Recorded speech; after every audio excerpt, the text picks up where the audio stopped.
Alors bonjour Mathieu. Bonjour Didier. Comment va Calédonienne d'instrumentation et comment vas-tu, Alors, toi? Calédonienne d'instrumentation survit. Survit, mais on peut vraiment bien parler le terme, il est bien choisi de survivre. Et moi ça va également, ouais. Je survis avec Calédonienne d'instrumentation. Voilà. Alors qu'est-ce que tu as mis en œuvre pour faire en sorte de survivre? Alors, grosse démarche commerciale, c'est-à-dire étendre largement notre champ d'action sur les clients potentiels et répondre des réponses aux appels d'offres, réponse à de nombreux devis. En fait, notre taux de devis a dû être multiplié par un coefficient entre 5 et 10 par rapport aux années précédentes. Et par contre, on a un taux de conversion qui est inférieur à 1 sur 10 encore pour l'instant. Euh, pour des raisons diverses et variées, ça peut être des raisons commerciales, des raisons de prix. La plupart du temps, c'est pour des raisons de non passer commande, c'est-à-dire que les clients restent, ils restent quand même toujours un peu sur la, ils ont des besoins, mais ils restent toujours un peu sur la défensive. Est-ce qu'on passe commande, est-ce qu'on passe pas commande, est-ce qu'on attend encore un petit peu avant de passer commande? C'est lié à l'incertitude, enfin, que tout le monde connaît à l'heure actuelle, dans la plupart des cas en fait. Dans la vaste majorité des, des, des refus de devis, n'est pas le bon terme, mais de non-conversion du devis en affaires obtenues. Ouais, il y a une appétence pour avoir des budgets, mais la conversion du budget en exécution n'est pas forcément importante. C'est ça, Dans ces c'est ça. périodes, c'est le cas dans toutes ces périodes d'incertitude où les gens voudraient bien faire. Donc, tout ce qui est gratuit, ils le mettent en œuvre, c'est-à-dire que demander des devis, c'est gratuit, parce qu'en principe, il y a des études qui sont dedans. Ça va aussi. Donc, on Mm, arrive à avoir des études gratuites via les entreprises qui mettent beaucoup d'énergie, mais après, on ne convertit pas parce qu'on n'a pas l'argent. c'est Euh, ça. Donc la confiance, elle est toujours là avec le client. Par contre, vraiment, là, dans la plupart des cas, ce qui est bloquant, si on peut dire, c'est l'incertitude en fait. Le manque de confiance dans, ok, est-ce qu'on n'attendrait pas encore 3 mois avant de passer cette commande? Ok, est-ce qu'on réduit notre projet et puis on fait que ça et puis on fera le reste dans 6 mois si à telle date ça s'est amélioré. C'est hmm. ce genre de paramètres. En fait, tout est beaucoup plus long et quoi qu'il arrive, très peu de conversion. Alors, est-ce que Calédonienne d'instrumentation est prête à reprendre les tâches qui lui étaient confiées dans le cadre de KNS? Par exemple, on trouve un repreneur dans 6 mois. Est-ce que Calédonienne d'instrumentation est prête à reprendre le travail tel qu'il l'avait avant, tout en sachant que maintenant, tu as combien d'employés, des effectifs? Alors, ça fait partie des objectifs prioritaires. C'est rester prêt pour KNS, maintenir le siège en province nord et de l'emploi en province nord. Pas que, mais ça fait partie des objectifs prioritaires de maintenir ça. Euh, Maintenir les actifs, c'était pareil. Euh, nos capacités à traiter des jobs de grande envergure, c'était un facteur important. Maintenir de la compétence, c'était très important. Là, toutefois, ok, on a passé notre deuxième phase de restructuration récemment. On est passé de quasiment 35 personnes en février 2024 à 4 personnes et demie il y a 3 semaines. Donc, on reste prêt pour l'usine du Nord. Par contre, les compétences, on a préservé tout ce qu'on pouvait et en fait, on préserve un contact avec les collaborateurs qu'on a malheureusement dû remercier parce que c'était plus possible en fait, c'est question de survie.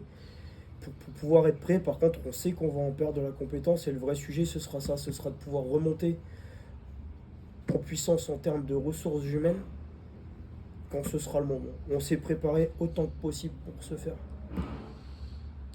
Est-ce que tu penses qu'il y a des choses à faire, le moment est opportun pour essayer de ne pas perdre ses compétences? Et si oui, comment faire?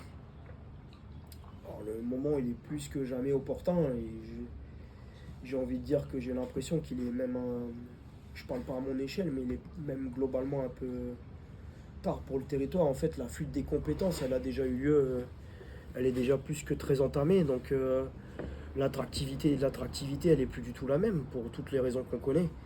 Donc, C'est une bonne question. Comment on peut, sans marché, sans suffisamment de volume d'affaires, nous, on peut continuer à maintenir à préserver nos ressources au maximum, malgré les quelques dispositifs d'aide qui existent.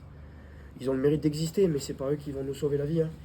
Euh, c'est une bonne question. Comment on pourrait préserver tout ça et la compétence. Il y a un problème d'attractivité. Je pense pas que ce soit le problème principal, mais c'est une vérité. La fuite des compétences a eu lieu, c'est une autre vérité.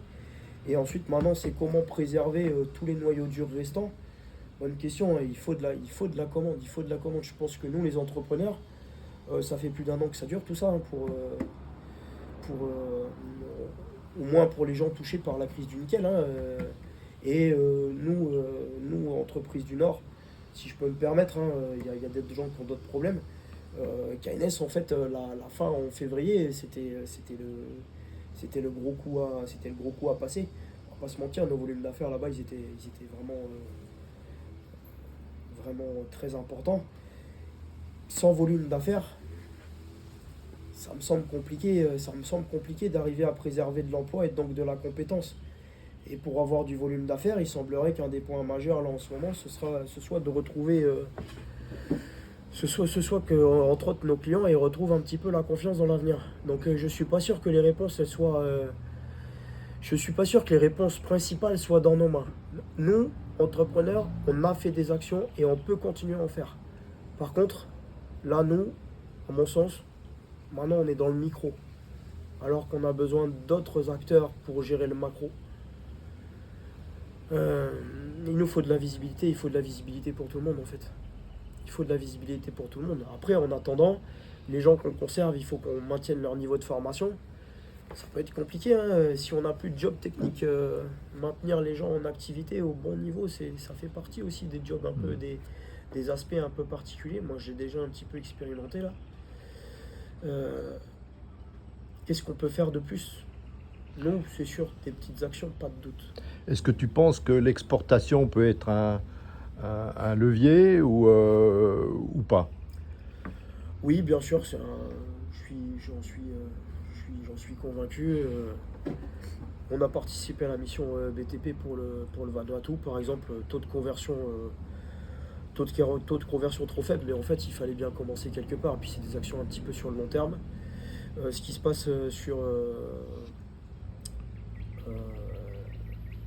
PNG, c'est intéressant également. Donc là, j'ai le regret. Enfin, moi, pour ma part, je dis que j'aurais pu aller encore un cran plus loin. Je non pas rester sur la défensive, mais rester un peu passif, même si je m'y suis profondément intéressé. Mais oui, l'export est plus qu'intéressant.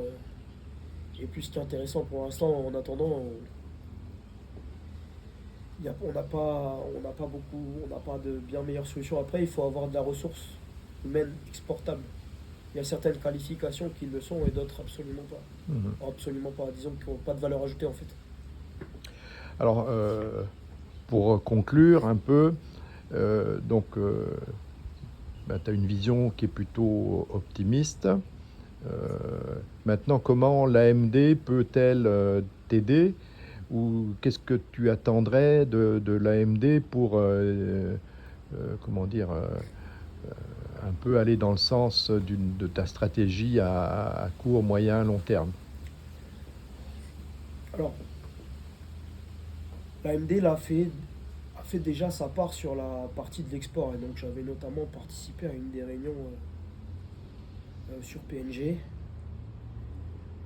Ok, je regrette, je regrette, regretter pas très vraiment le bon terme, mais j'aurais pu être plus actif. Ok. Si l'AMD venait à remettre un peu quelques moyens dans